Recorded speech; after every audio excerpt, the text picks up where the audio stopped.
Halloween 2025. New Orleans shimmered beneath neon and rain. Horns snarled through gridlock, while Bourbon Street pulsed with costumed revelers. Camera drones drifted above the French Quarter like lazy hornets, lenses hunting for anyone worth a headline. Tonight's gala was part charity, part circus, all decadence. A black stretch limo crawled through the storm. Inside, 3 women sat like queens awaiting coronation. Narcy snapped her phone shut and tugged at the sapphire corset crushing her ribs. I borrowed this from Stevie, hippie witch chic. Dee arched a brow over her wineglass, shadows curling around her wrist. I see you have the pointy hat too. Narcy grinned.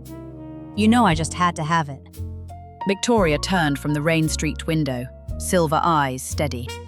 We are here to entertain the mortals. That is our duty. Dee lifted her glass in salute. Oh, please. You enjoy being yourself for once. All hail Victoria, Queen of the Vampires. Victoria ignored her. She rarely wasted words. The limo rolled to a stop at the barricades. Umbrellas bobbed. Paparazzi shouted. Flashes strobed like lightning. The driver opened the door. Rain hissed down, each drop bending away from an unseen barrier that left the sisters untouched. Victoria stepped out first, emerald silk flowing against her like poured metal. She did not smile.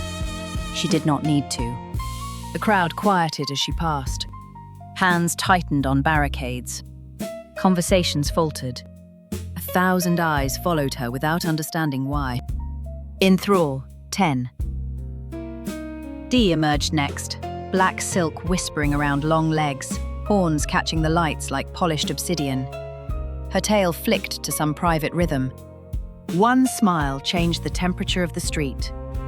Men straightened their jackets. Women touched their throats.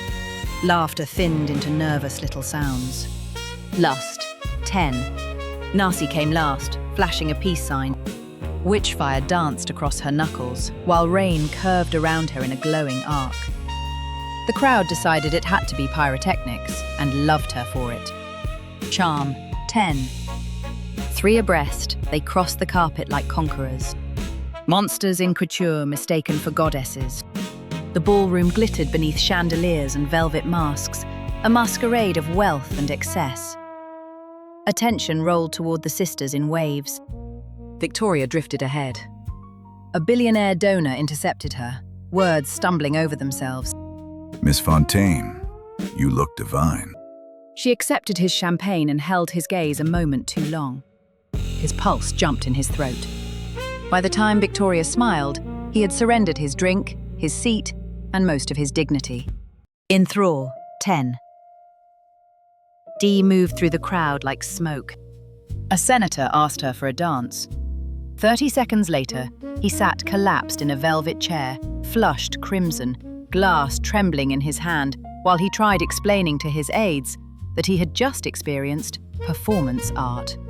Lust, 10. Narcy spun through the wake they left behind, tossing sparks like confetti. She roasted a DJ for his filters, posed with influencers, and winked at a socialite who nearly dropped her phone trying to film her. The crowd decided Narcy was the greatest woman alive. Charm, 10.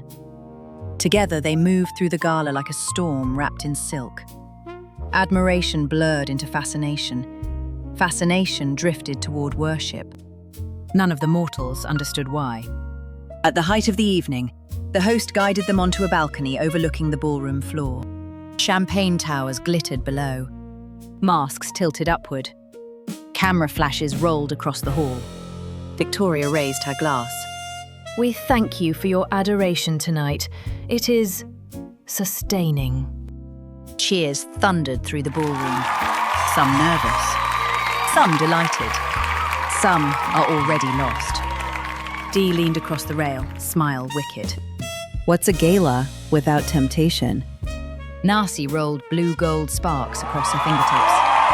The crowd roared louder. Then the chandeliers flickered. Music warped mid-note. Bass distorted into a slow, sick heartbeat. Guests recoiled as the ballroom lights dimmed and surged. The taste of copper spread across every tongue. Every instinct in the room began screaming that something was wrong. Golden motes drifted through the ballroom, flickering with static. At first, the guests laughed and batted them aside. One woman caught a mote against her palm. It burst with a sharp crackle, sending tingles racing up her arm. Narcy brushed another from her shoulder. It popped like a soap bubble. Static crawled across her fingertips. Her grin vanished. Sisters? That is not my feckin' magic. The marble shifted beneath their heels. A deep vibration rolled through the balcony floor. Champagne trembled in crystal glasses. Then a column of white-blue light crashed through the chandeliers. Glass exploded across the ballroom. 3 silhouettes stood frozen within the light. Then the voice came. Monsters of fang, flame, and shadow, thou hast been chosen. Calibration begins. The beam flared brighter. For one impossible instant, the sisters hung suspended inside the radiance. Then they were gone. The light vanished. And that is how our adventure began. We hope you enjoyed the Elsewhere Chapter 1. The rest of our adventures are already waiting. The first 3 books are Covenant, Adversary, and Protector. Oh, and who am I? I'm Andra. See you soon. The Elsewhere series is available now in paperback on Amazon and ebook on Kindle.